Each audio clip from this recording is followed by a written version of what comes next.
What's going on, people? Welcome back to another one, and this time around I'm in Kampala, Uganda, and I've been wanting to do this video, which is slightly overdue. I just got back here from India.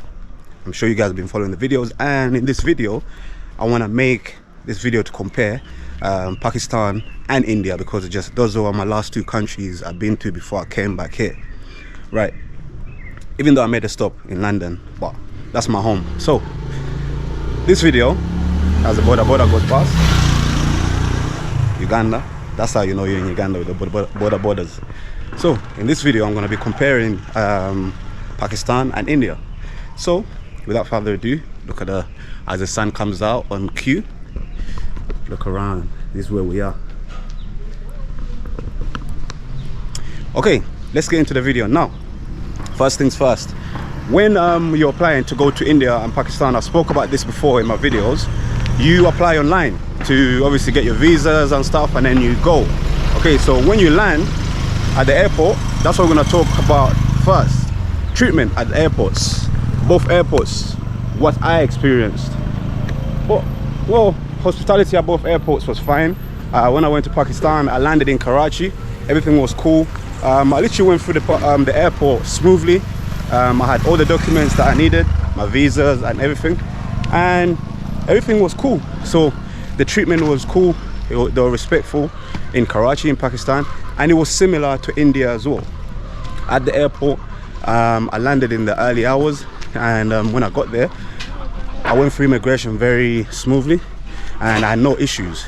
It's just that when you exit the airports and you're looking for transport to make your way to your hotel, in Pakistan, they don't have well, I was new in both countries, so I had no SIM card to call an Uber or, you know, to order any sort of transportation. So I had to use airport transportation from outside. Now, in Pakistan, it was, they've got this thing called, what do they call it?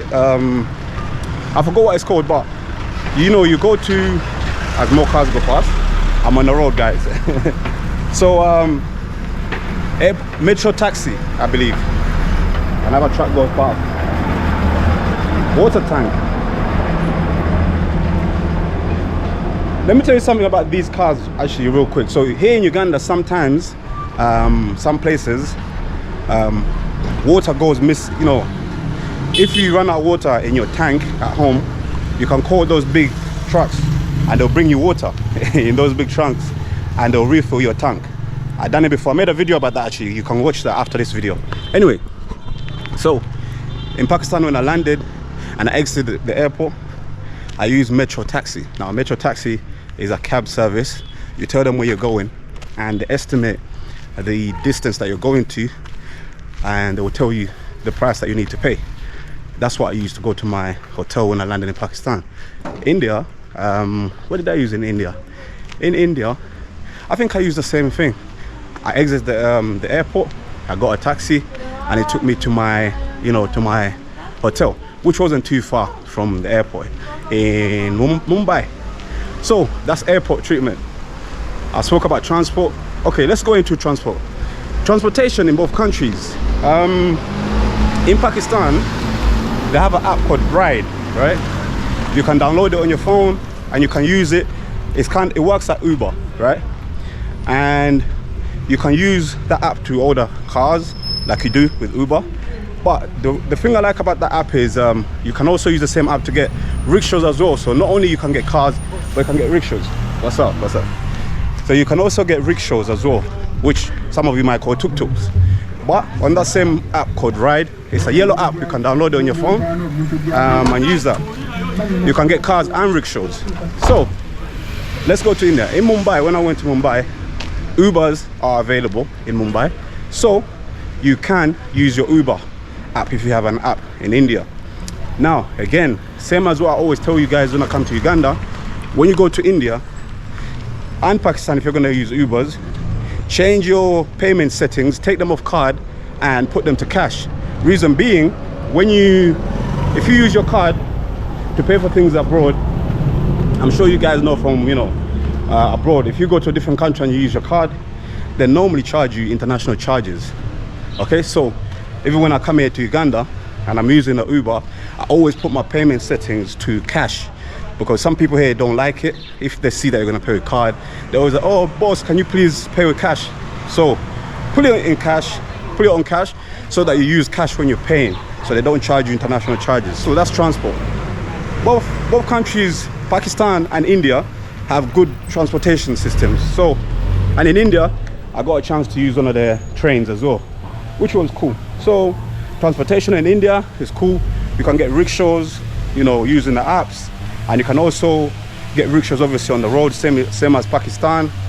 But I recommend using the apps. In Pakistan, you use the Ride app, and in India, of course, I've got Ubers. So use Uber app.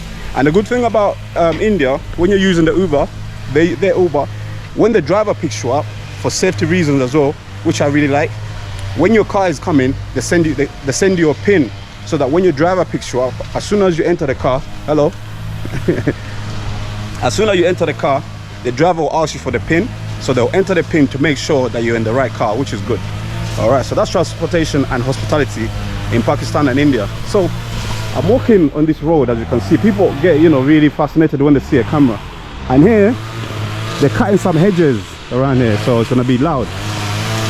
All right, this is Uganda, ladies and gentlemen. People are here hard working.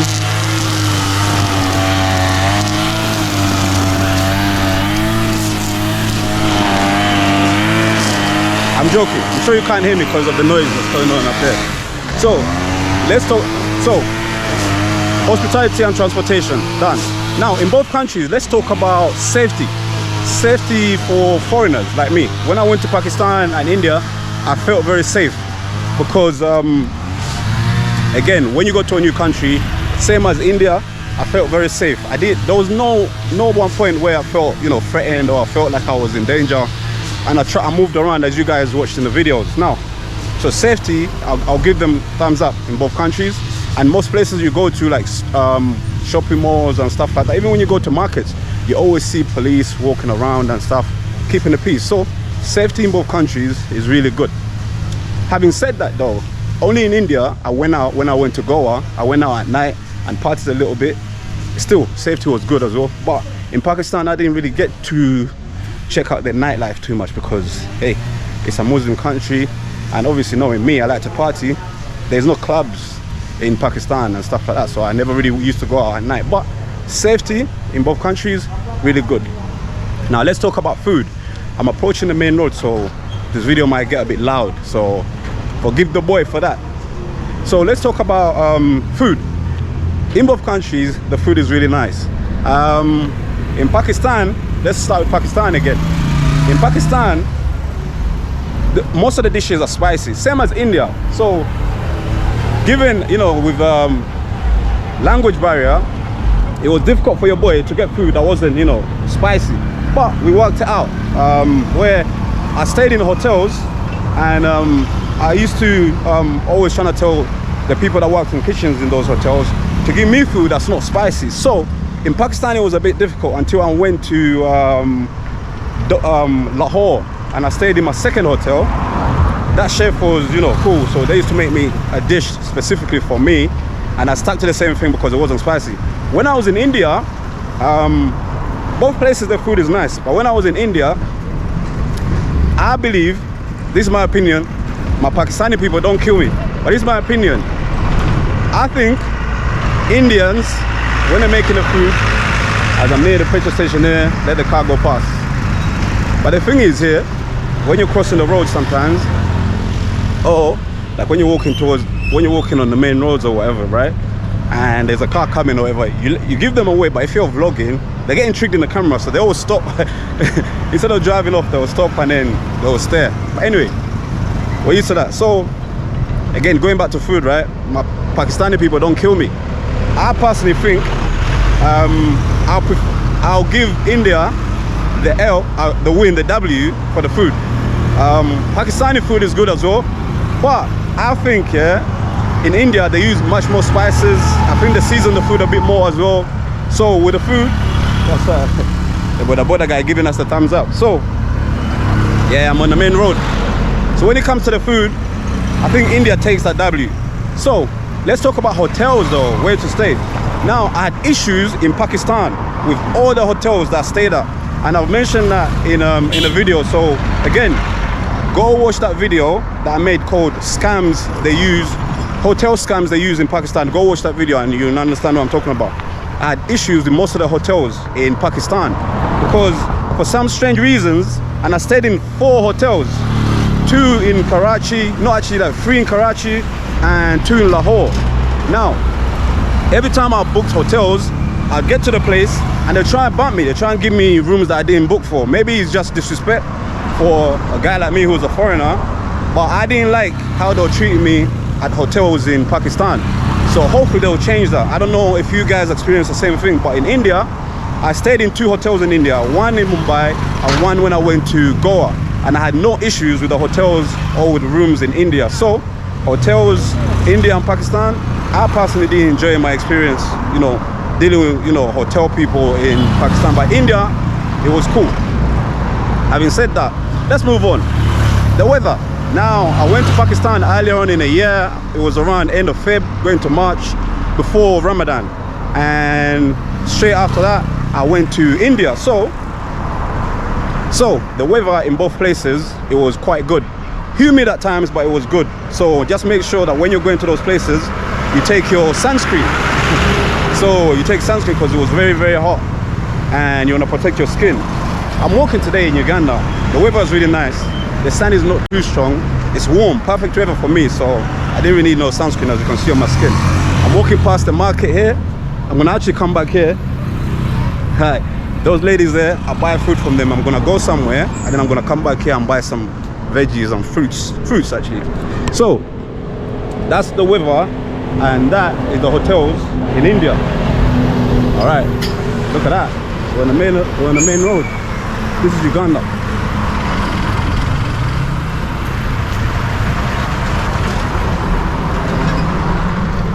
Okay, so that's the hotels.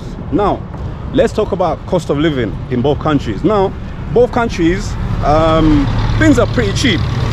They're not, you know, too expensive, but of course, it all depends on the lifestyle you want to live. Food is pretty cheap. If you go, like when I was in Pakistan, I never really used to eat too much street food. I used to order hotel service when I was in a hotel.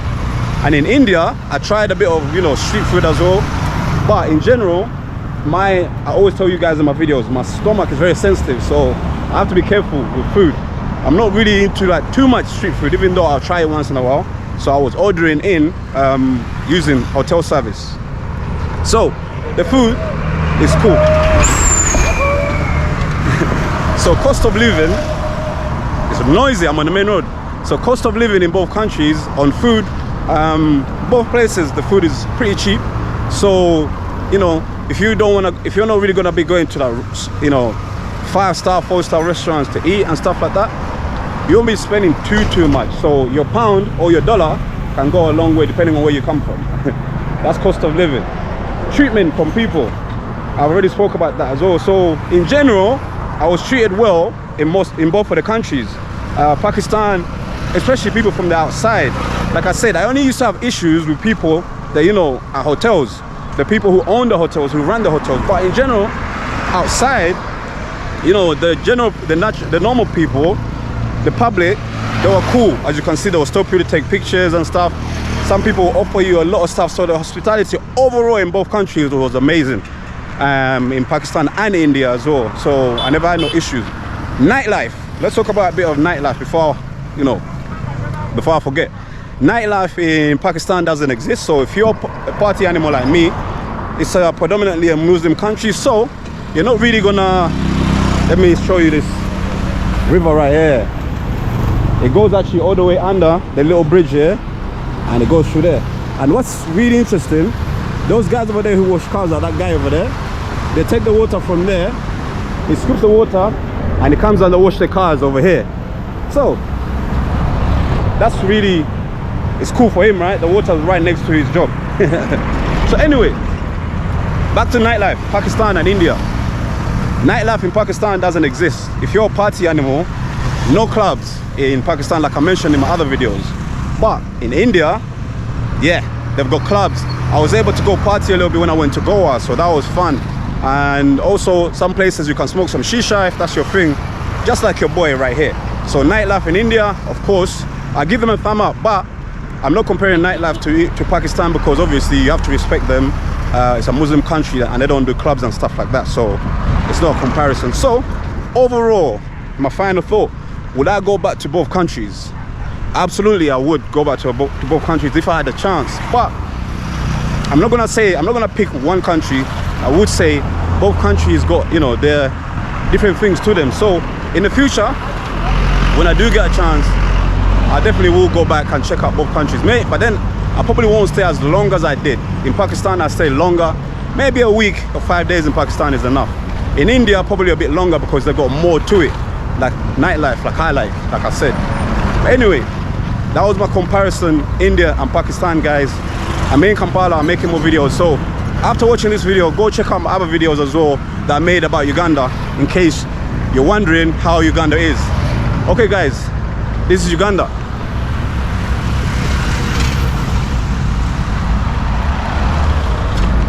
TymeLondon, I'll catch you on the next one.